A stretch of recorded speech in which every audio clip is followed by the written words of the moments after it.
Hi, I'm Jessica, and today I'm going to be sharing with you how I make my pumpkin spice loaf. So I came up with this recipe last fall, and I feel like I've perfected it now, so I want to share it with you guys. If you want to print out the recipe to follow along, I'll have the link to my blog down below, so you guys can print it out there. But yeah, let's get into it. So first, you are going to add into a large bowl your pumpkin puree or pumpkin mash. For me, I bought some sugar pumpkins at the store, and then I cooked them in the Instapot, which really helped to peel the skin off easily, and all of the pumpkin flesh was all cooked.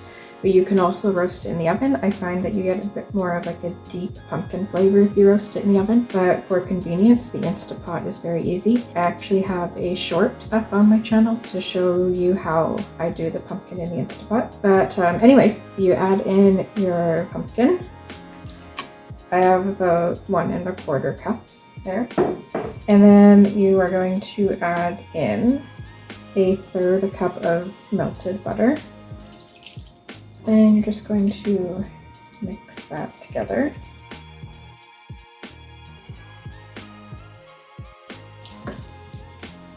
And then once that's combined, you're going to add in 1 teaspoon of baking soda, a pinch of salt, and your pumpkin pie spice, which I have here. So I have about 2 1/2 teaspoons of pumpkin pie spice. So I'm going to shake that all in.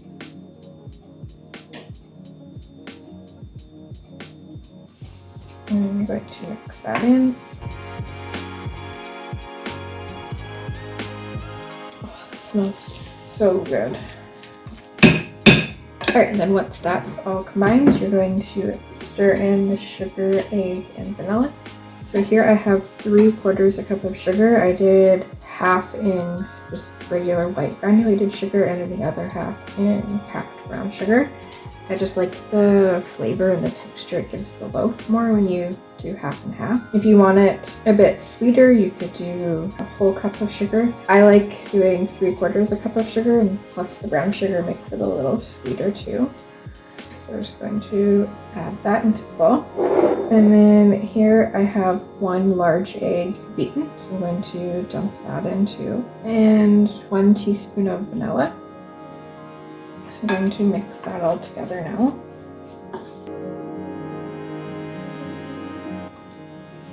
Alright, then once that's all combined, you're going to stir in 1 1/2 cups of flour.